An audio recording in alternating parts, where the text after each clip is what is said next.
găsit! Președintele ales al României, Nicușor Dan, a ajuns în Polonia. Este prima sa vizită în străinătate după alegeri. Acesta a mers acolo pentru a-l susține pe primarul Varșoviei la alegerile prezidențiale. Nicușor Dan a ales un zbor comercial aparținând lot Polish Airlines, principala companie aeriană din Polonia, compania de stat practic.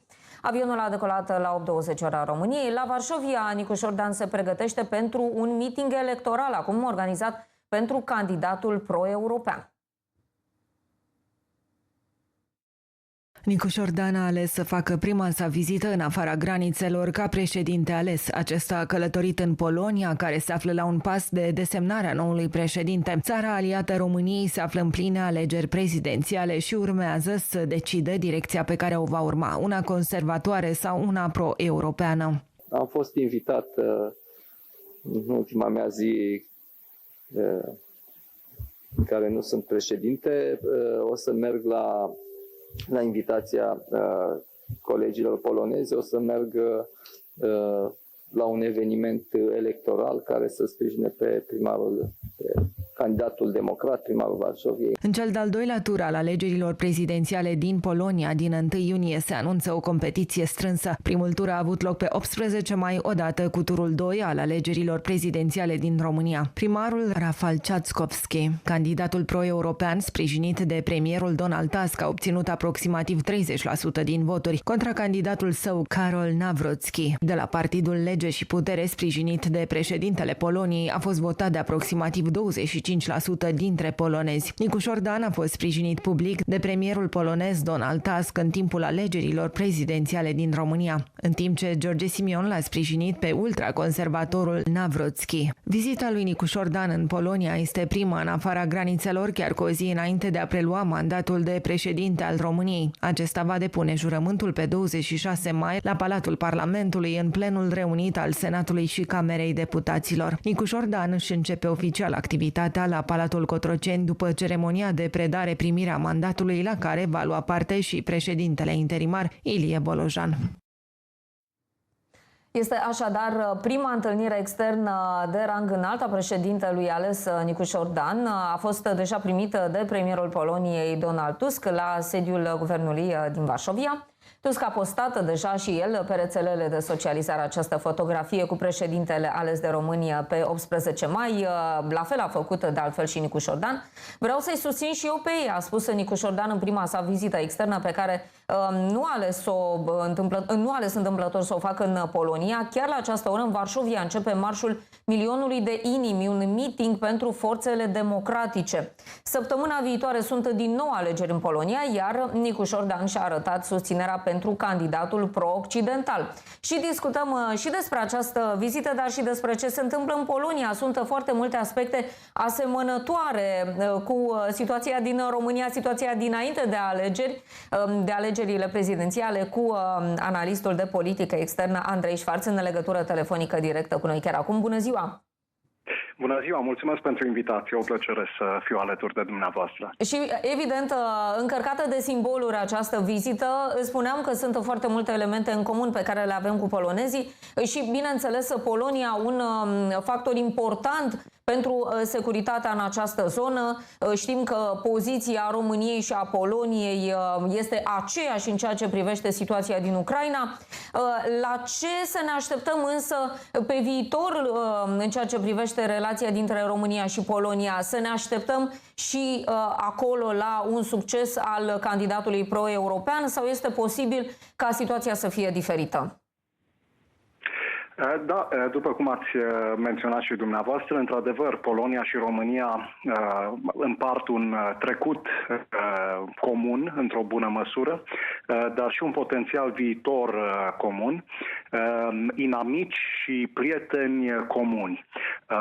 Amicul clar comun este Federația Rusă, fie că vorbim de trecut, fie că vorbim de prezent și viitor. Ne aflăm într-un război continuu. Ucraina se află sub bombele Federației Ruse, dar țări precum Polonia și România se află sub un război al dezinformării criminal de mulți ani și cel mai intens s-a desfășurat începând cu perioada pandemiei. Deci Federația Rusă a reușit să facă victime în Polonia, în România și în Ucraina încă înainte de a rupe barierele care o separă de Ucraina în februarie 2022. În privința acestei vizite este îmbucurătoare, spune eu, faptul că președintele ales Nicușor Dan a fost invitat, arată importanța pe care cel puțin undeva la jumătate din Polonia, da, din alegătorii polonezi și din politica de acolo o arată unui stat care se află mai la sud, dar care reprezintă de asemenea o a doua ancoră importantă în fața Rusiei. Pentru că cele două țări au cumulat undeva la jumătate din întreaga populație și întreaga putere din toate punctele de vedere economică, militară și așa mai departe a Europei centrale și de est. Noi avem undeva la jumătate din populația Poloniei și restul indicatorilor sunt tot pe acolo. Polonia în anii 90 se afla cu mult și a reușit să aibă un avans enorm față de România. Se afla deja mult înainte, chiar și înainte de 89, comunismul, dictatura comunistă de acolo nu a avut aceleași valențe și oprimarea de acolo nu a fost la fel de năprasnică ca și cea ceaușistă, național-comunistă de aici. Ei au avut ceva contacte din punct de vedere economic încă de pe atunci cu vestul, încă din anii 70-80 și în anii 90 ei au trecut printr-o etapă benefică, nu precum aici cu eșalonul 2, ceaușist, preluând puterea și apoi acel deceniu trist cu mineriadele care au distrus orice posibilitate ca România să primească investiții străine. În afară de, știu și eu, McDonald's și alte chestii mărunte. Deci, Nicușor Dan se află acolo în zi și în ultima zi în care ar fi putut să se afle la un asemenea meeting. De ce? Pentru că peste o săptămână are loc a doua rundă a alegerilor din Polonia, pe 1 iunie, duminica viitoare, iar Nicușor Dan mâine va prelua mandatul de președinte, momentul pe care la orele 12 se va afla la Parlament, apoi la Palatul Cotroceni, împreună cu președintele interimar Bolojan, unde va avea loc primirea scaunului de președinte și a responsabilității care vine cu aceasta. Deci, de mâine nu ar mai fi putut să se implice în această campanie electorală, nici măcar sprijinind acest candidat care, de altfel, este într-adevăr foarte similar cu structura politică a lui Nicușor și o coaliție de partide acolo care este asemănătoare cu acea coaliție care l-a propus pe independentul Nicușor Dan pentru alegeri prezidențiale de la noi. În schimb, la capitolul deosebiri, aș spune că e ceva foarte important pe care ar trebui să-l înțelegem și anume că acest contracandidat al lui Rafał Trzaskowski, deci candidatul conservator Karol Nawrocki, nu este reprezentantul unui partid similar cu Partidul Aur și restul partidelor care l-au sprijinit pe George Simion. Aceștia sunt populiști, acest lucru este similar, dar cine nu e populist în ziua de astăzi în politică, oriunde în lume? În schimb, nu se revendică și nu există elogii la adresa la adresa regimului de dinainte de 1989, cel comunist din Polonia, la fel precum am văzut din partea liderilor AUR.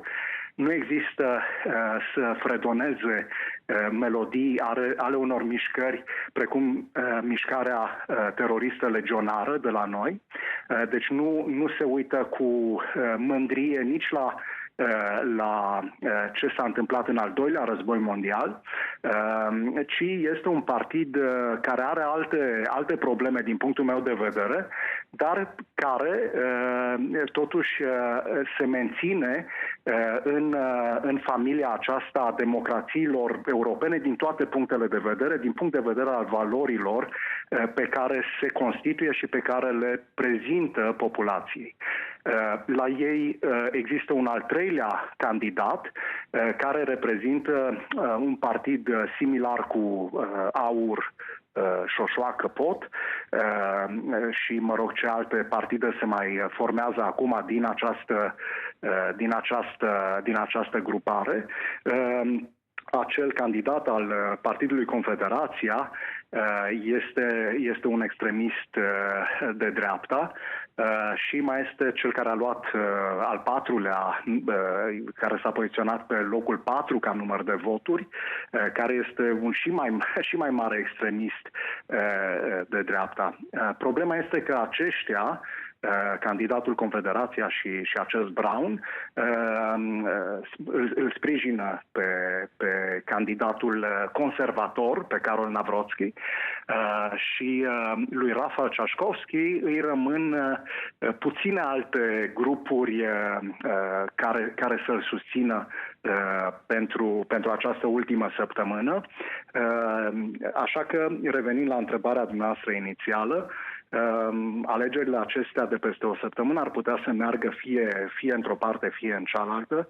Este greu de prevăzut în acest moment care dintre cei doi candidați va câștiga.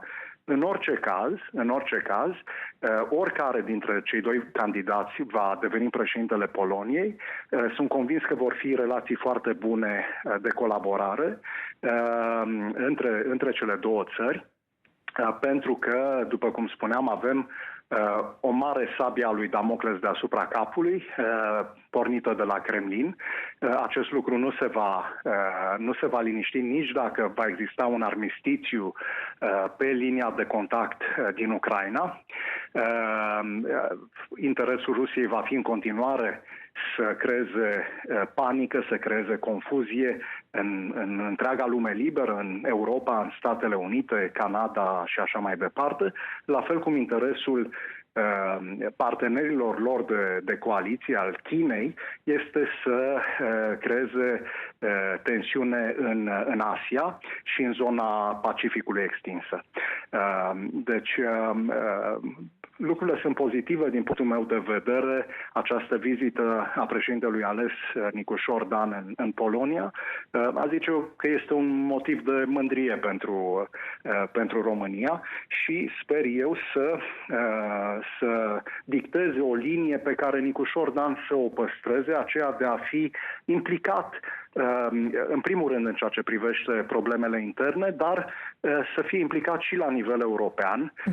Să nu credem că putem avea ambiții de natură globală, dar la nivel european să fie o politică nu neapărat prin, știu și eu, navete de ale lui, chiar și cu avioane de linie, ci și prin, să nu uităm, prin Ministerul de Externe și prin ambasadorii pe care îi avem peste tot prin Uniunea Europeană, în care să arătăm că avem o politică externă bazată pe valori, una echilibrată, una care ia în calcul toate aspectele și că nu neapărat ne aliniem 100% politicii Ministerului de Externe francez, spre exemplu, și Palatului Elysee, nici celei germane, nici celei britanice, da, din afara Uniunii Europene, autoimpusă această decizie, da, prin Brexit, ci că avem o politică prin care putem eventual noi să arătăm o cale